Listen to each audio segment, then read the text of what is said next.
now and then, such as, "Sure, I don't like it, your honour, at all, at all. Do as I tell you, you coward." And at last she spread out her hand again and made another snatch in the air. This time there were two little shrieks, and more sounds of broken glass. "What a number of cucumber frames there must be," thought Alice. "I wonder what they'll do next. As for pulling me out of the window, I only wish they could. I'm sure I don't want to stay in here any longer." She waited for some time without hearing anything more. At last came a rumbling of little cartwheels, and the sound of a good many voices all talking together. She made out the words, "Where's the other ladder? Why, I hadn't to bring but one. Bill's got the other. Bill, fetch it here, lad. Here, put 'em up at this corner. No, tie 'em together first. They don't reach half high enough yet. Oh, they'll do well enough. Don't be particular. Here, Bill, catch hold of this rope. Will the roof bear? Mind that loose slate. Oh, it's coming down. Heads below!" A loud crash. "Now, who did that?" "It was Bill, I fancy. Who's to go down the chimney?" "Nay, I shan't. You do it." "That I won't, then. Bill's to go down." "Here, Bill, the master says you've to go down the chimney." "Oh, so Bill's got to come down the chimney, has he?" said Alice to herself. "Why, they seem to put everything upon Bill. I wouldn't be in Bill's place for a good deal. This fireplace is narrow, to be sure, but I think I can kick a little." She drew her foot as far down the chimney as she could, and waited till she heard a little animal, she couldn't guess of what sort it was, scratching and scrambling about in the chimney close above her. Then, saying to herself, "This is Bill," she gave one sharp kick and waited to see what would happen next. The first thing she heard was a general chorus of "There goes Bill!" Then the rabbit's voice alone, "Catch him, you by the hedge!" Then silence, and then another confusion of voices. "Hold up his head! Brandy now! Don't choke him! How was it, old fellow? What happened to you? Tell us about it." At last came a little feeble squeaking voice. "That's Bill," thought Alice. "Well, I hardly know. No more, thank ye. I'm better now. But I'm a deal too flustered to tell you. All I know is something comes at me like a jack-in-the-box, and up I goes like a skyrocket."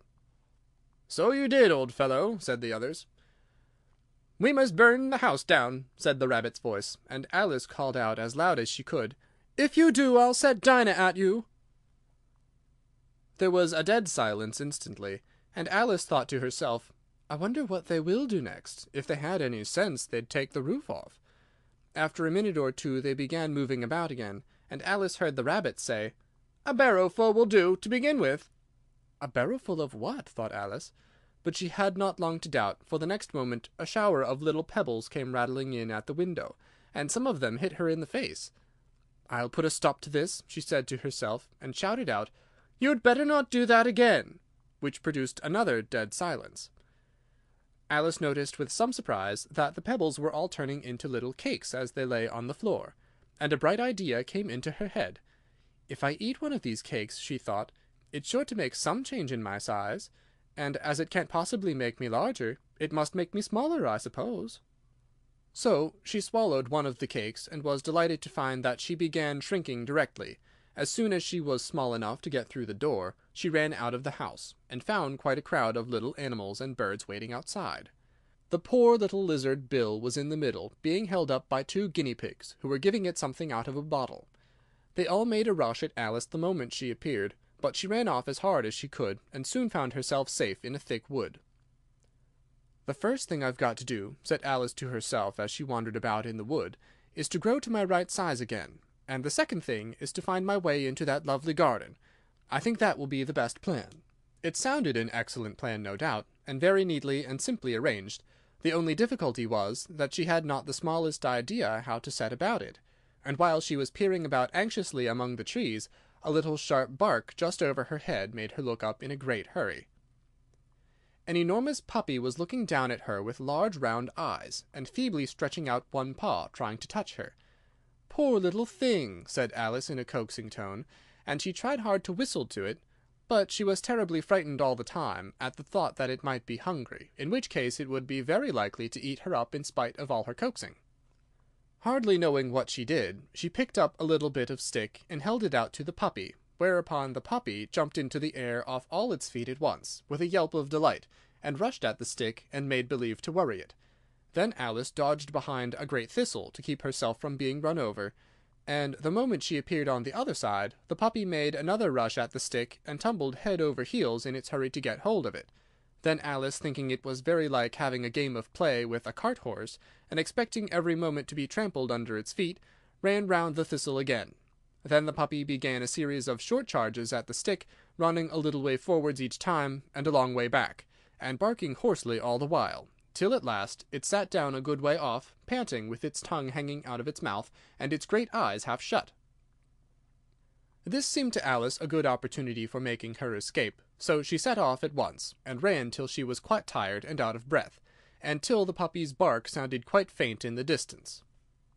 "And yet what a dear little puppy it was," said Alice, as she leaned against a buttercup to rest herself, and fanned herself with one of the leaves. "I should have liked teaching it tricks very much, if I'd only been the right size to do it. Oh dear, I'd nearly forgotten that I have to grow up again.